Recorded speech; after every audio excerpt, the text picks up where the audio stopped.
کہ لشکر بھی تمہارا ہے، سردار بھی تمہارا ہے، تم جھوٹ کو سچ لکھ دو، اخبار بھی تمہارا ہے۔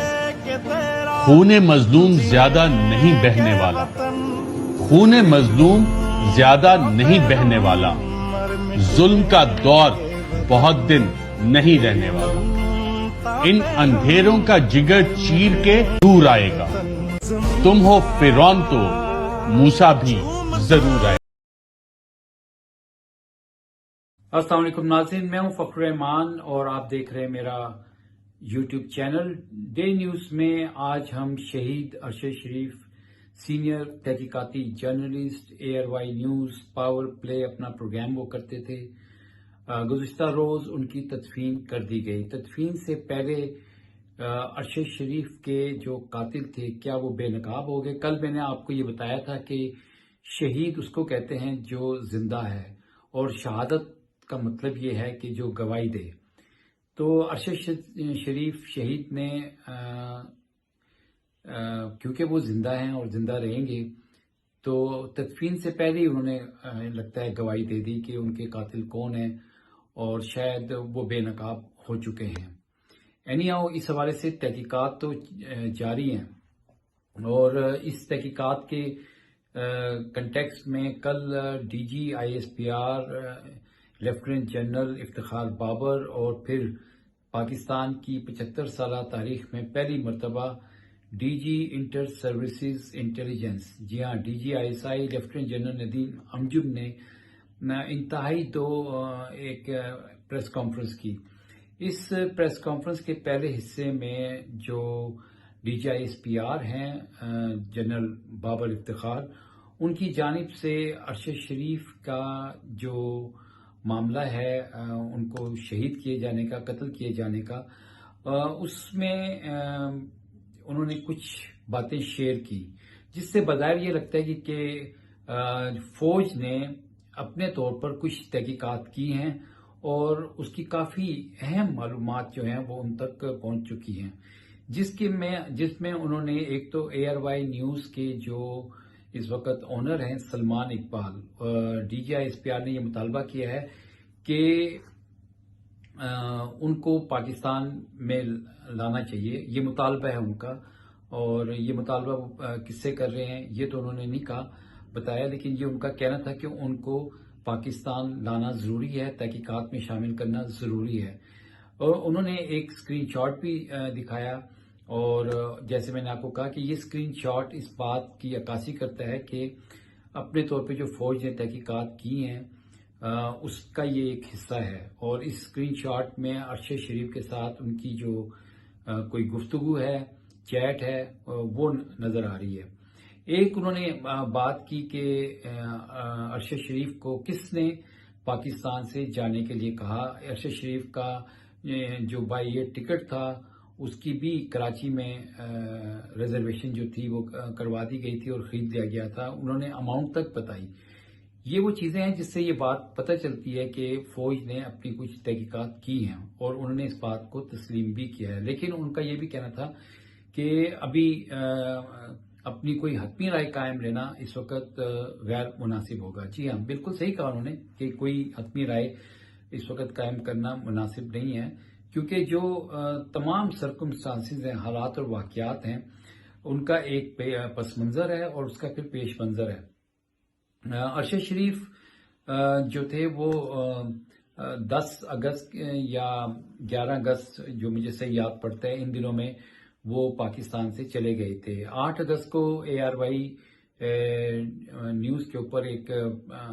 خبر تھی، اس خبر کے کنٹیکسٹ میں ارشد شریف اپنا تجزیہ دے رہے تھے، اور اس کے بعد PTI کے جو رہنما تھے شہباز گل،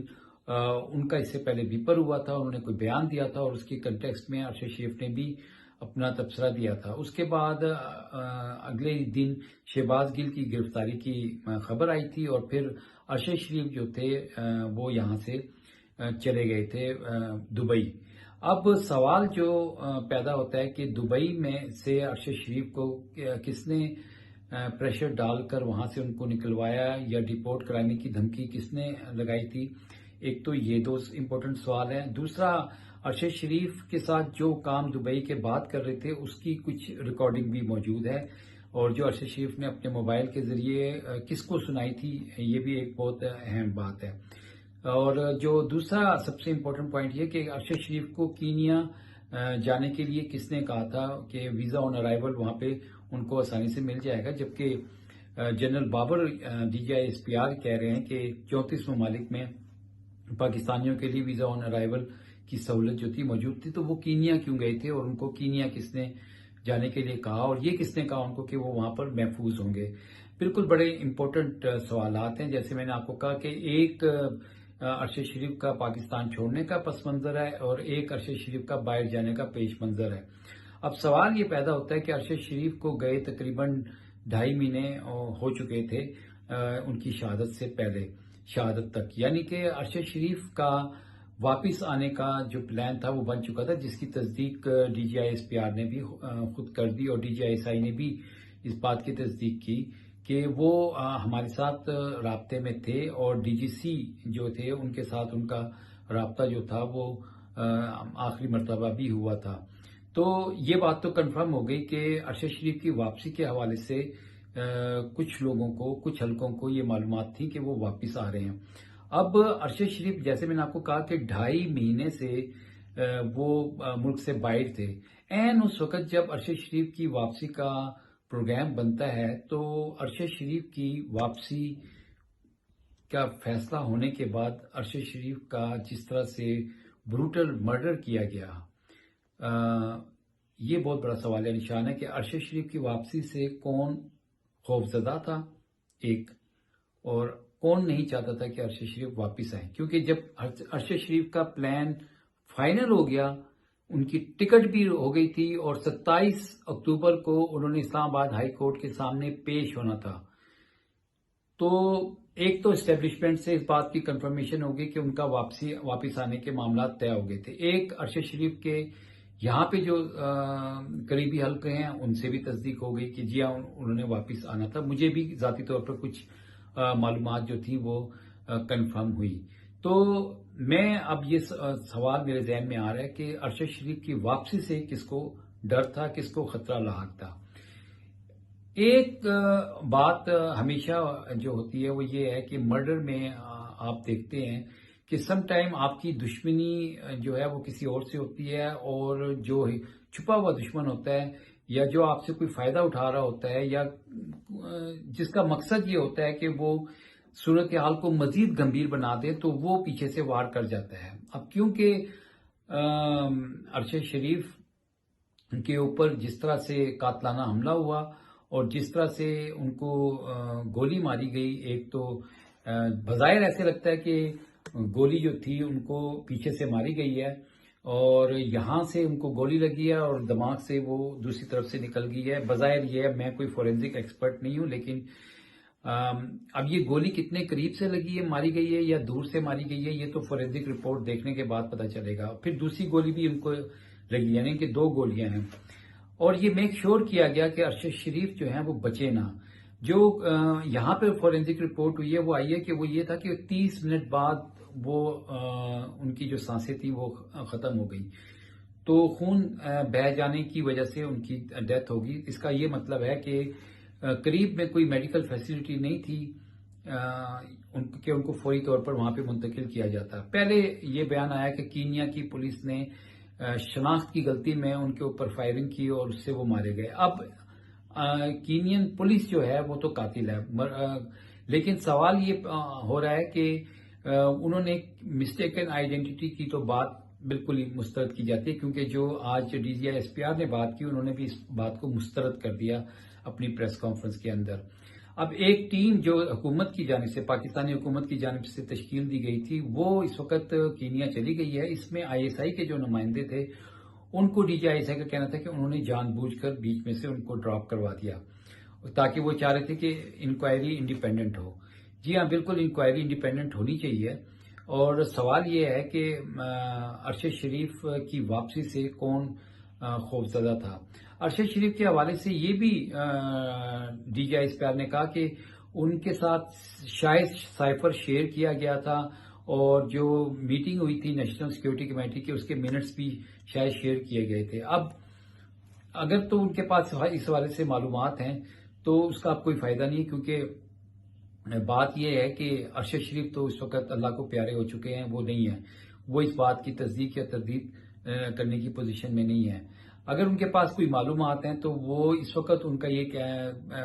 بیان دینا اس حوالے سے میں نہیں سمجھتا کہ یہ کوئی مناسب بات ہے. اور دوسری بات یہ ہے کہ ارشد شریف کے کنٹیکسٹ میں جو سائفر کا جو معاملہ ہے وہ تو ایک سائفر ایک حقیقت ہے، اس کو ابھی ایک کاغذ کا ٹکڑا کہہ دینا یا اس کو یہ کہنا کہ جی اس کے اوپر جو ہے نا پلے اپ کیا گیا، یہ میں آپ سے اس کے اوپر اگلے ویلاگ میں بات کروں گا کہ سائفر اور اس کا کنٹیکسٹ کیا ہے. لیکن جو ارشد شریف کے معاملات تھے ریجیم چینج آپریشن کے حوالے سے، جو ان کی تحقیقاتی رپورٹس تھیں اور جو ان کی خبریں تھیں، اگر آپ ان کو سامنے رکھیں تو ارشد شریف بہت کچھ جانتے تھے اور ارشد شریف بہت کچھ ایکسپوز کر چکے تھے اور بہت کچھ ایکسپوز کرنا چاہ رہے تھے جس کے اوپر وہ کام کر رہے تھے. ابھی میں مزید اس کے حوالے سے آپ کے سامنے بات نہیں کروں گا، لیکن میں یہ ضرور کہوں گا کہ جو ارشد شریف کا جو معاملہ ہے اس کے اندر جس طرح سے آئی ایس پی آر کے ترجمان نے کہا کہ یو این کی یا جو دوسرے جو انڈیپینڈنٹ ادارے ہیں سی جے پی ان اور صحافیوں کو شامل کیا جانا چاہیے، بالکل یہ ایک ایسی بات ہے کہ اگر کسی کے کوئی اگر ارشد شریف کے اس میں قتل میں ملوث نہیں ہے اور وہ اس طرح کی بات کریں تو بالکل اس میں کوئی حرج نہیں ہے، اور یہ ایک اچھی بات ہے، میں اس کو اپریشیٹ کرتا ہوں. لیکن جیسے میں نے آپ کو کہا کہ وہ اپنے ملک کو چھوڑ کر گئے، ان کے اوپر بہت سارے مقدمات بنائے گئے تھے، سیڈیشن کیس تک چلا گیا تھا. ابھی چودھری غلام حسین سینئر جرنلسٹ ہیں، اے آر وائی نیوز کے اینکر اینالسٹ ہیں، ان کو بھی ایف آئی اے نے گرفتار کر لیا اور جوڈیشل ریمانڈ پر وہ چلے گئے ہیں. اس سے پہلے صحافیوں کو پکڑا گیا اور پھر ان کے ساتھ جو کچھ کیا گیا، یہ تشدد کس نے کیا اس کے اوپر D G I S P R نہیں بولے، کیونکہ وہ ترجمان ہیں، میڈیا سے انٹریکشن کر رہے ہیں. کم از کم جو میڈیا کے ساتھ برتاؤ کیا جا رہا اس کی وہ مذمت بھی کر سکتے تھے کہ اس طرح نہیں ہونا چاہیے. بہت سارے معاملات کے اوپر انہوں نے بات چیت کی. انہوں نے یہ ضرور کہا کہ وہ سیاست سے اپنے آپ کو الگ کر چکے ہیں، لیکن سیاست سے الگ کر کے جب آپ اپنے آپ کو کرتے ہیں تو آپ نے بہت سارے معاملات جو تھے وہ ان کے اوپر جو بیان دیا وہ سیاسی نوعیت کے معاملات تھے. تاہم ابھی کیونکہ میں ارشد شریف کے حوالے سے فوکسڈ ہوں اس ویلاگ میں، تو میں یہ چاہوں گا کہ ارشد شریف کی جو قاتل ہیں وہ تو کینیا پولیس نے ذمہ داری لی تھی، لیکن اس کے اندر ملوث کون لوگ ہیں، سرکمسٹانسز کیا تھے، ان کے اوپر جو مقدمات تھے ان کو اگر آپ دیکھیں گے، ان کو سامنے رکھ کے تحقیقات کریں گے، کون لوگ ارشد شریف سے خائف تھے، کن کی کرپشن کو وہ بے نقاب کر رہے تھے، یہ تمام سوالات ہیں. اور پھر جو تانے بانے جو ہیں وہ ڈاٹس جو ہیں ان کو جب آپ جوڑیں گے تو اصل جو اس کے پیچھے جو منصوبہ ساز ہیں جنہوں نے سازش کی یقیناً وہ بھی سامنے آئیں گے. اور میں آپ کو یہ بات کہہ چکا ہوں کہ ارشد شریف تدفین سے پہلے شہادت دے گئے اور بہت سارے چہرے بے نقاب ہو گئے. اپنا بہت بہت خیال رکھیے گا. اگلے ویلاگ میں آپ کے ساتھ جو پاکستان کی موجودہ صورتحال ہے، لانگ مارچ ہے، اس کنٹیکسٹ میں بات کروں گا. جی.